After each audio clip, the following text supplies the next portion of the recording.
This is a production of Hollywood Impact Studios, a film school behind bars, and was filmed by our inmate students currently incarcerated inside the Los Angeles County Jail.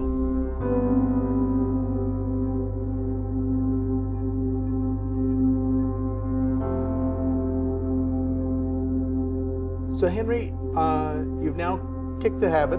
How long were you actually part of the Teen Challenge, working with their programs?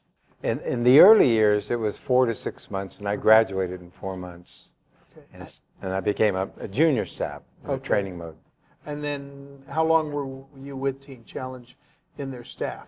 In their leadership capacity, I eventually, in a year and a half, became the executive director of Riverside Teen Challenge. It was about a year and a half after I became that executive director and then kept leading that operation, then became the director of Orange County Teen Challenge a number of years later on the city circle, and then went home to do what was a dream of my life, to pioneer a teen challenge where I grew up. Wow. You know, the bad sheep comes back home, does good.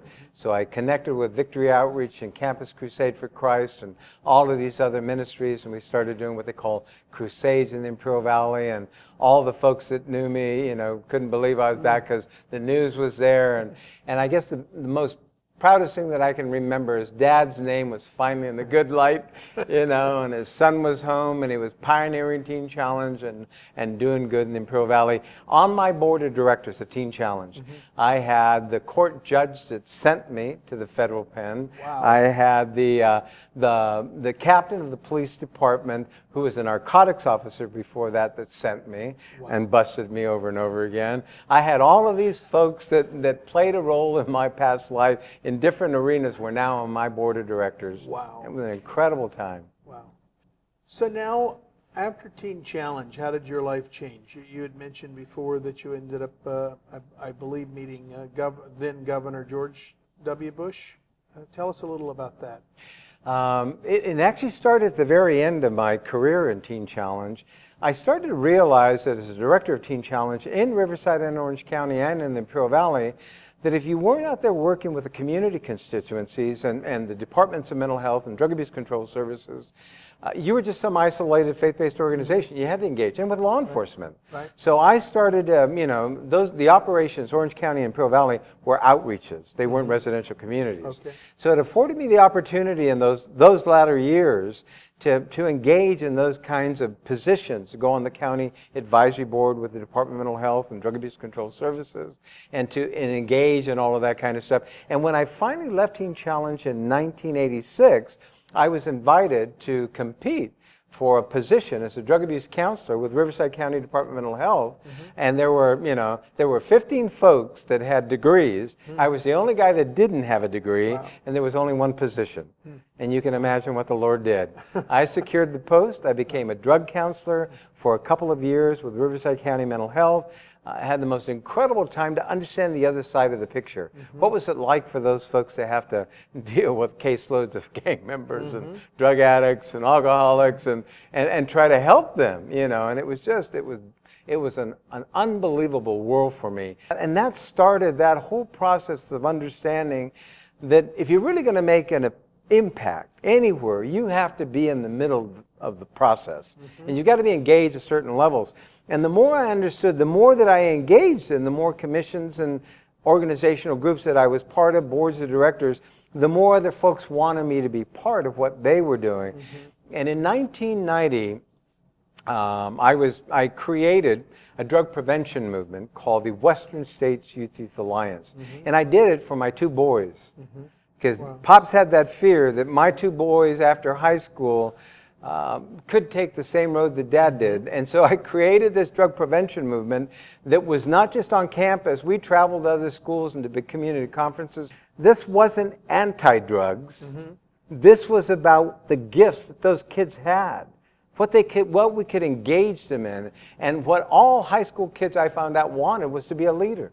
So all of a sudden we could turn these high school kids into leaders when we took them into junior highs to be group counselors. Wow. And we trained them to do this. And in 1990, President Bush recognized me as one of the top 10 people in the nation and invited me to Washington, D.C. to literally keynote the very beginning of his drug prevention conference in the nation in 1990. Wow. And we kept launching all these projects, and just kept growing. And the next thing you know, from the Bush citation, President Bush, in 1998, President Clinton invited me to become one of the original 11 team that became the President's Advisory Commission on Drug-Free Communities. So from that commission, because it was bipartisan, I rolled into President Bush day one. So I served him day one.